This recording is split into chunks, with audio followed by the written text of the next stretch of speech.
From the grasslands in northern China, voices straining to be heard. Ethnic Mongolian singers mimicking sounds of the steppe, a pastoral practice said to date back to the conquests of Genghis Khan. However, the Chinese claim throat singing as part of their cultural heritage and even got UNESCO to list it under China's name, irritating the Mongolian community. Personally, I think throat singing is part of our Mongolian culture, and it should belong to Mongolians. Whether it's over throat singing or land, ethnic Mongolians and Han Chinese have been in conflict since the days of the old Silk Road. The Mongols once dominated China, part of their vast empire stretching from Moscow to Guangzhou. Eventually, the Chinese chased their conquerors out and claimed Mongol land, an area now known as Inner Mongolia. Today, only 1 out of 5 of the autonomous region's near 20 million people are ethnic Mongolian, leading to fears their culture could disappear.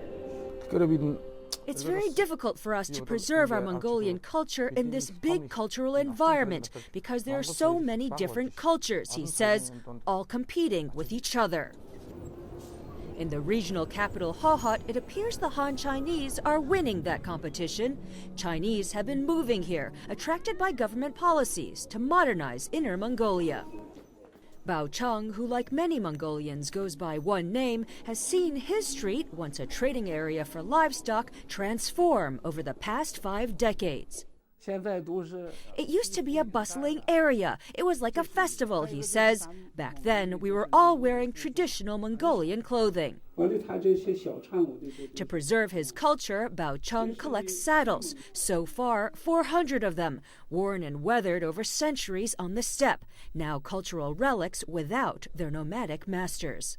Mongolians are now reluctant to sell their saddles, he says. We all want to preserve the treasures that our ancestors left us. The government is encouraging herdsmen to hang up their saddles by providing subsidies to relocate to the cities, a move authorities say will help protect the land from environmental degradation. The government says it wants to protect the Mongolian grasslands, so it's enforcing policies to prevent overgrazing. But the decade-long effort has fueled anti-government sentiment among an ethnic minority frustrated as mining and development continue to encroach on grazing land, and who, despite massive government investment in the economy, feel left behind. Last year, that anger erupted into protests. Demonstrations swept a number of cities here after a Chinese truck driver for a coal mine struck and killed a Mongolian herder. The protests even spread here to the region's capital of Hohhot. Protests started to gather at this central square, so the police cordoned the entire area off. In response to the protests and in an effort to create a peaceful mixed community, the government vowed to shut illegal mines and is investing hundreds of millions of dollars in education and programs to promote Mongolian culture. As we found, the two peoples do manage to live side by side, even as more Chinese flock to the plains. We Mongolians used to have a big population here, but now our numbers are getting smaller and smaller, he says.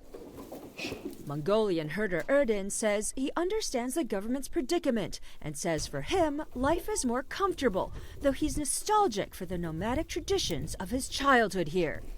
There are things I miss about that way of life, he says, but there's nothing I can do about it now.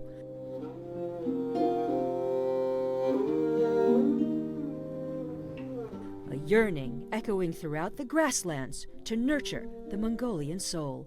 Eunice Yoon, CNN, Inner Mongolia.